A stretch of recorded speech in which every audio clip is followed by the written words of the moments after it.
दोस्तों Indian army अब भविष्य के युद्ध को ध्यान में रखते हुए नई टेक्नोलॉजी पर काम कर रही है और अदिति 4.0 इनोवेशन फ्रेमवर्क के तहत अब भारतीय सेना ramjet power supersonic loitering munition develop करने का लक्ष्य रख रही है। लॉइटिंग म्यूनिशन दोस्तों ऐसे हथियार होते हैं जो टारगेट एरिया के ऊपर कुछ समय तक मंडराते हैं और सही मौका मिलने पर उस पर अटैक कर देते हैं। लेकिन अभी तक ज़्यादातर सिस्टम दोस्तों काफ़ी स्लो है, यानी कि सबसोनिक स्पीड के, यानी इन्हें काउंटर करना आसान हो जाता है।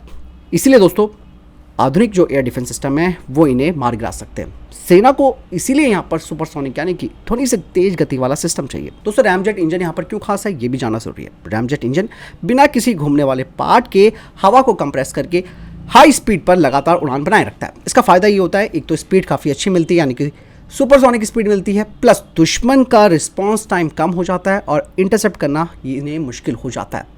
दोस्तों बताया जा रहा है कि ये एक ऐसा हाइब्रिड हथियार होगा, मिसाइल जैसा इसकी स्पीड होगी, ड्रोन जैसे निगरानी क्षमता और स्ट्राइक क्षमता होगी। यानी कि दोस्तों ये टारगेट एरिया में घूमेगा, खुद टारगेट को पहचानेगा और सही समय आने पर उस पर अचानक हमले कर देगा। और किन टारगेट्स पर इसका इस्तेमाल किया जाएगा ये भी जानना जरूरी है। खासकर कि इसका इस्तेमाल दुश्मन के एयर डिफेंस सिस्टम, उनके टैंक और armour vehicle plus command and control centre को उड़ाने के लिए इनका इस्तेमाल किया जाएगा। खास तौर पर दोस्तों ये सीड यानी कि suppression of enemy air defence मिशनों के लिए काफ़ी इफेक्टिव होगा। और इस प्रोजेक्ट में दोस्तों जितना आसान बोलने में लग रहा उतना ज़्यादा चैलेंज भी है दोस्तों इसमें, क्योंकि इस प्रोजेक्ट में कई ऐसी एडवांस टेक्नोलॉजियाँ शामिल है जैसे कि रैमजेट प्रपल्सन और एरोडायनेमिक्स, AI बेस्ड टारगेट की पहचान करना, गाइडेंस और नेविगेशन सिस्टम, हाई टेम्परेचर सहने वाली मटीरियल और सबसे बड़ी बात वॉरहेड और फ्यूज का डिज़ाइन।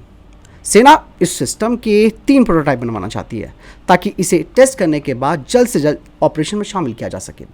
अगर दोस्तों ये प्रोजेक्ट सफल होता है, नो डाउट सफल होगा, तो भारत हाई स्पीड, स्मार्ट और स्वदेशी स्ट्राइक वेपन्स के मामले में दुनिया के जो टॉप देश हैं उनकी लिस्ट में शामिल हो सकता है और भारत की इससे स्ट्रेंथ और ताकत दोनों बढ़ेगी। फिलहाल आपको क्या लगता है इस बारे में कमेंट सेक्शन में लिखकर जो बताएगा।